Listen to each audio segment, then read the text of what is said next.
Hey guys, it's me.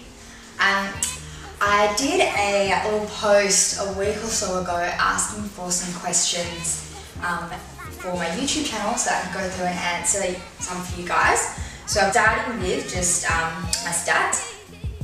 So I'm 161 centimeters tall, which is almost 5'3", pretty much 5'3". So I'm pretty short. I currently weigh, I think I weigh 54.5. So I've lost like 1.5 kilos. I only just figured this out the other day when I weighed myself and I was really sad. I think it's because I've been really stressed recently and I haven't been eating as much as I should be. So I'm getting back on the eating train. My measurements, I haven't been measured since, because it's very difficult to take your own measurements. So I literally haven't been measured since I had my first personal trainer at the start of the year. And then I think my waist was 66 centimeters, which is about 25-26 inches. And my butt was like nearly 100 centimeters, which is I think 39 inches. And then I didn't really care about the other measurements. They're the ones that I care about. So let's get to it. So how much on average do you squat? I don't actually squat. I never squat. So I could probably squat like 30 kilos. It's just, I feel really uncomfortable in the movement. And I think I should do it more because obviously I'm uncomfortable in it. But I mean, there's lots of different things you can do if you don't like squatting, because even some people can't squat because of their knees. So, and I find for me that I don't need to squat to get the body that I want, so I just don't do it. But I think I should, because it's a great movement, it's a great compound exercise to do, and I should start squatting more. I just look really stupid when I squat. I don't know. I'll show you some of my pictures of what I've looked like squatting before. I was like an idiot. How long have I been working out? So I started working out in January 2016.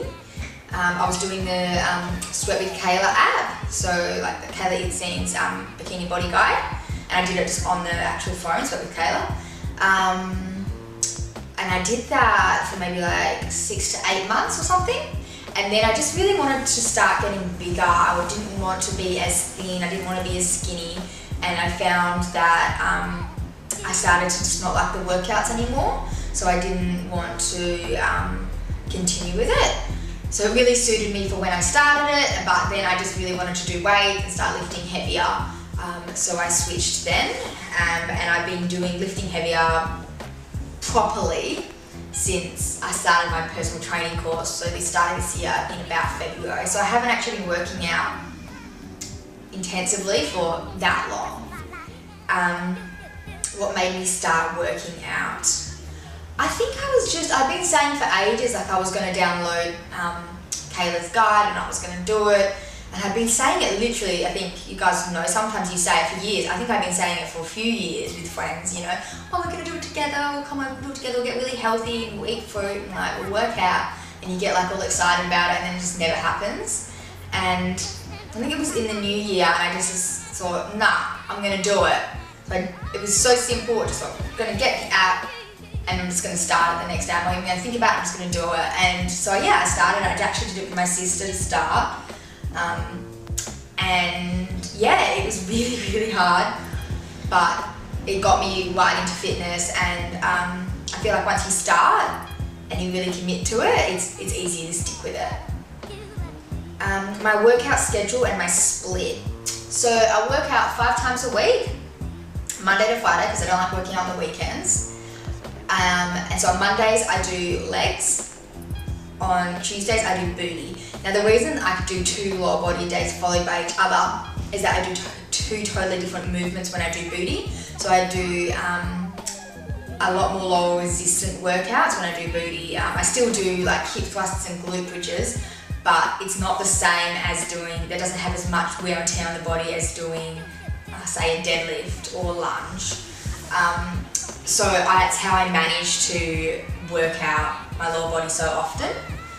And then on Wednesdays, I'll do chest and back, and then I've made up these little glute pumpers that I give my clients.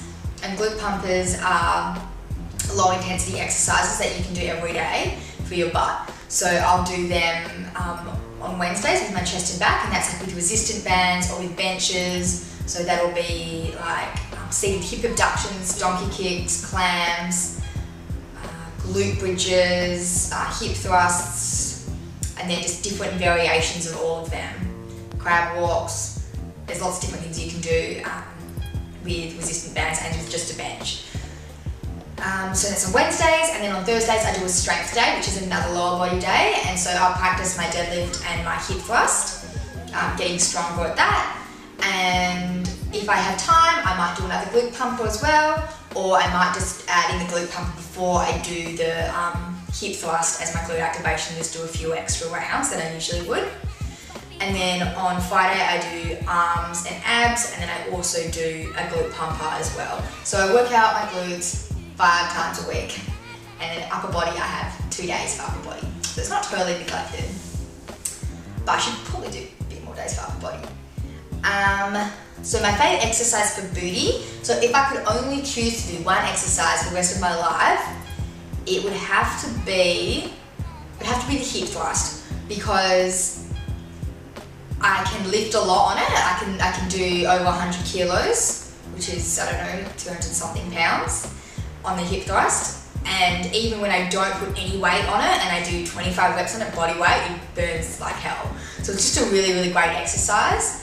I've found, not just for me, but in research that I've done about glutes, that for the best glute training, you want to have high rep and low rep. So you want to be doing, you know, body weight exercises with bands or with really light weights and doing 25 reps of it.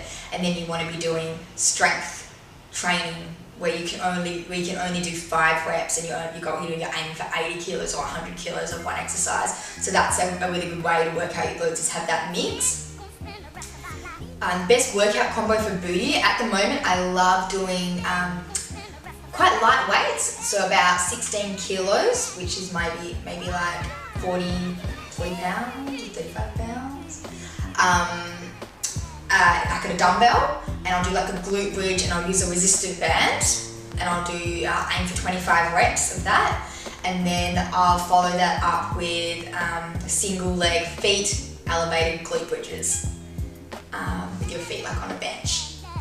And I love that little workout because it's easy. You're just lying on the floor, you just have to shift around, you don't have to go and jump between machines, and all you need is a dumbbell, and you can do that one at home as well, which is great. Which leads into my next question, home booty workouts.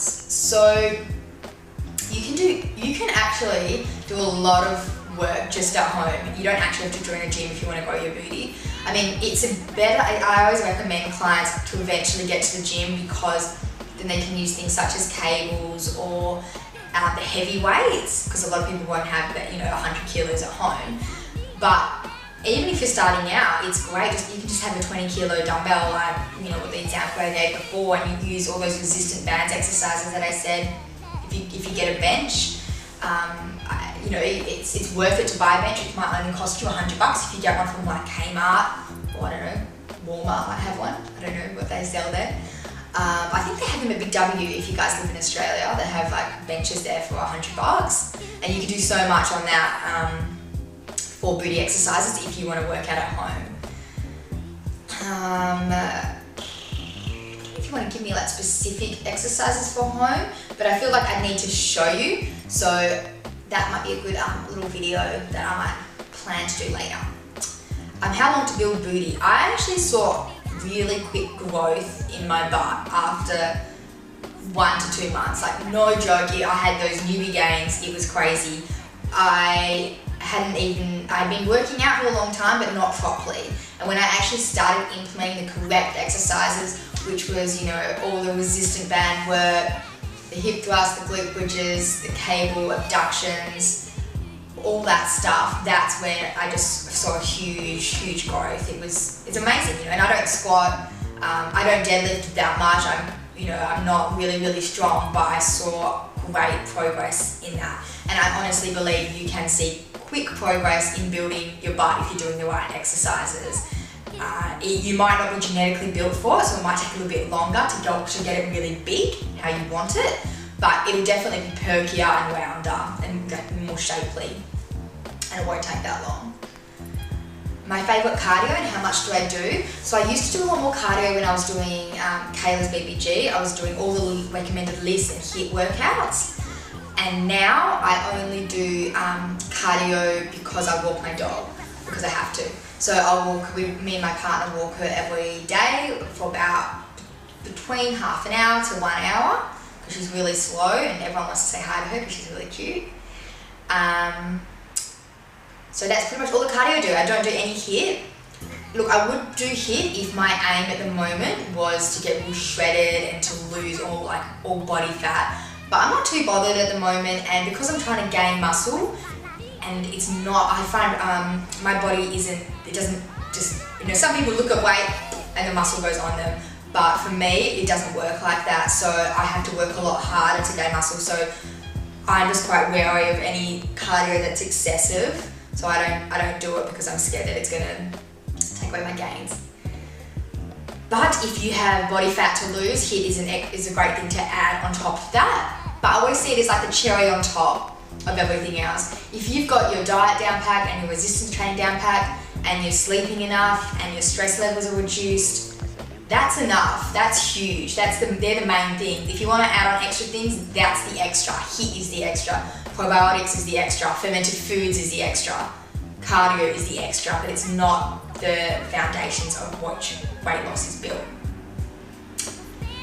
So that leads into this question. When trying to lose fat, should I focus on cardio or weight training?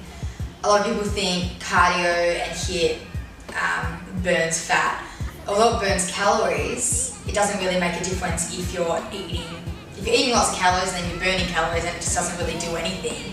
The best thing for you to be able to do for your body is obviously eat the right foods, eat in a calorie deficit, and make sure that you're resistance training. So we're talking about food now. If you guys are interested in knowing more about what I eat, I suggest you have a look at my other video on my YouTube channel that goes into way more detail. What foods don't I eat? I pretty much eat anything and everything. It's just that I don't eat it all the time, because otherwise it'd be really bad for me and you guys might not follow me. So only foods that I don't like, I can't eat spicy foods, which doesn't bode well with my boyfriend's mum because he's Indian. So that's where I always feel bad about that. I feel like I'm, wasting their food because it could be so much, she can't cook all these dishes for me because I can't eat it because I've got a ridiculous palate. So I blame that on my mother, who's just brought me up with spaghetti, so I can't eat anything that's too hot. My favourite guilty pleasures, well, I've mentioned the cookies from Coles. Pizza though, pizza's my number one thing, like a cheesy pizza, delicious, or McFlurry. McFlurry with Oreos and M&Ms, I'll get that. And there's this donut cake that's, I can't remember where it's from in Perth, but it's amazing. It's like all creamy, delicious inside. Yeah, I really did that. And honey cake. Honey cake is like, I think it's from, they sell it in Perth, it's like some honey nutty thing, and it's freaking delicious. I really like that. And I also like Snickers bars ice creams. So most of my guilty pleasures are sweets. And then yeah, there's pizza. How much do I drink? I don't drink a lot. Me and my partner aren't the kind of people that when we come home we have a glass of wine. We don't have wine in the house, we don't drink it. On the weekend, if I go out with some friends or if I go to a friend's house, I might have a glass or two, but not much. A month I might have 4 glasses of wine a month, if that. And I also get drunk very quickly and easily, so I don't need much. Nice and cheap. How much, stay lean, how do you stay lean while building glutes? Well, I mean, I suppose you've got your dirty bulk and then you've got your clean bulk. So dirty bulk is when you just don't care what you eat, just as long as you need to fill your calories. And some people can do that because they have a really fast metabolism, like teenage boys. They can just eat whatever they want and they'll get bigger. But if I eat whatever I want constantly, then I will just get fatter, I won't just get bigger. So you just have to make sure that you're fueling your body with the right nutritious food and you're eating enough of that food as well to get bigger. Okay, so moving on to activewear. I have quite a few questions for this, and most people want to know about the most affordable options. So I'm wearing one of my favourite sets now. So this is by an Australian brand, MC Activewear, and they just do all these sets in different colours. But I love them. They're really plush and stretchy and just super, super comfy. You know, usually when you wear leggings around the house, it's not comfortable because they're just too tight. Whereas these are so soft and stretchy, I can just wear them wherever. I love them. And they're really affordable. So I think this is like 35 bucks, which is like US dollars, like 20 US. And then these are 55 Australian, which is maybe 30 US dollars. So pretty good. And my other favorite brand is Manure. It's not Manure, that's not how you say it. I looked at it before I was going to say it for you guys. I even wrote it down. Manure de Vue. I think I'm saying it wrong. I'll put it down the screen for you. But they do some great stuff, really affordable as well. It's a UK based brand. Their stuff looks a lot more expensive than it is. And it's just really, really cool and original, quite unique. And super comfortable as well. Yeah, I mean, you're never going to get, if you're spending like a cheaper amount on activewear, then the quality's never going to be the same as you get if you went to Nike or if you went to Lorna Jane. But it's still really, really good for what it is, and I like the fact that they're still both really cute pieces and they look a bit different than anything else that's out there. So they're probably my two faves.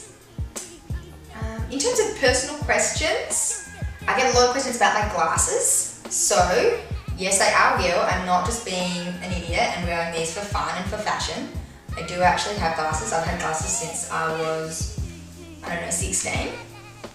So not that long. And they are from an Australian store called Specsavers, which is like a really standard kind of chain store in Australia. And the brand is called Alloy. She's an Australian designer and she does all this really cool, expensive stuff that I could never afford, like shirts for like $2,000. But she's got really, really great style, and so she did one of those capsule collections with Specsavers. And yeah, so that's how I got these. And I think if you've got private health insurance, you get them, you don't have to pay anything. So I think I got these for free. I don't even pay for them with my health insurance. So that was a pretty big win for me. I do wear them when I'm working out all the time. I can't wear my contacts because I've worn contacts for too long when I was younger, and now my eyes just go red if I wear them for too long. And also they're expensive because I get the dailies, so I'm not wearing new dailies every day. It's like $1 a day. Gotta save that money. How do they stay on my face when I work out? When I work out, I don't like get real sweaty. I'm just not a really sweaty person. The only time I get really sweaty was when I did Kayla's workouts, which is like a lot of the jumping, so like the burpees and the jump squats and the jump lunges and everything. And I'm really sweaty and gross. But with my workouts, like my heart is racing and I get really puffed, but I really don't get that sweaty. So it's never really a problem, and I'm not jumping up and down in my glasses, so it's fine.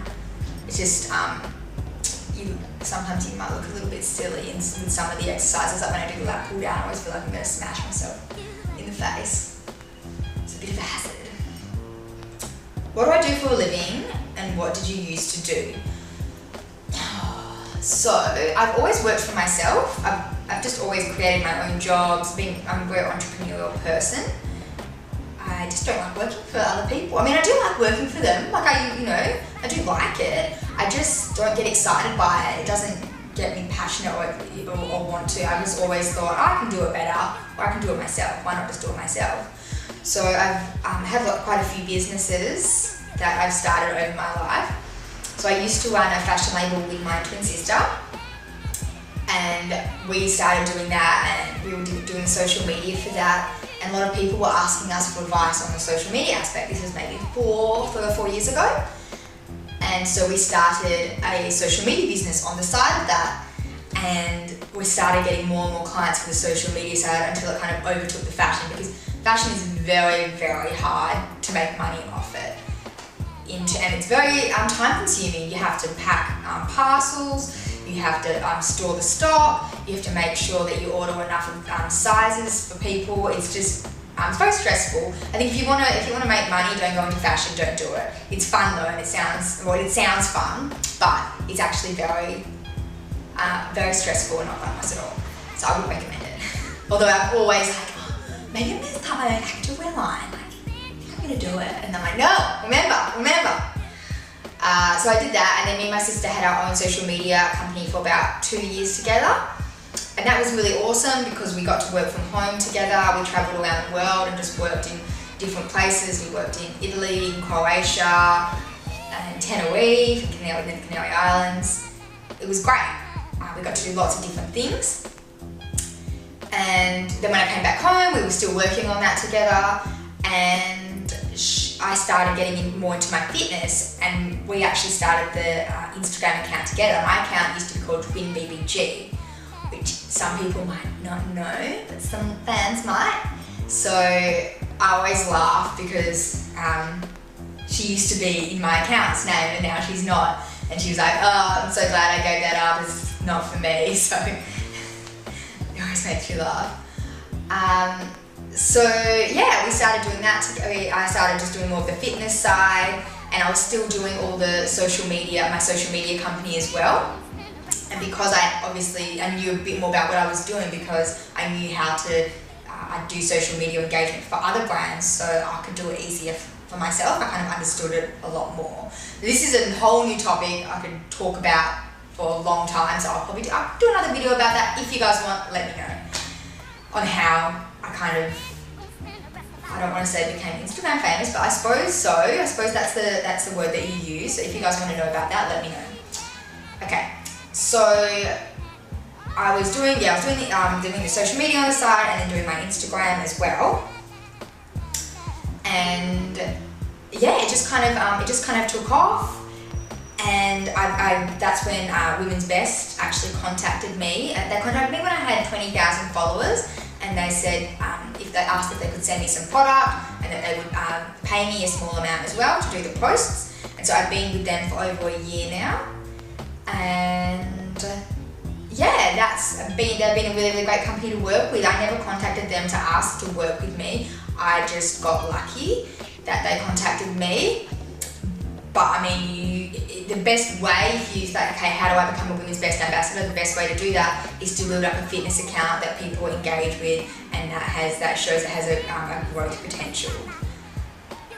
So that would be that. So if some people wanted to know about my income, so my streams of income. So I make money as a Women's Best Ambassador from Instagram posts. So brands will contact me and ask me to post for them, and if the brand suits me and my aesthetic and what I stand for, then I will post for them. And I also make money from my my guides that I release every week. So that's it.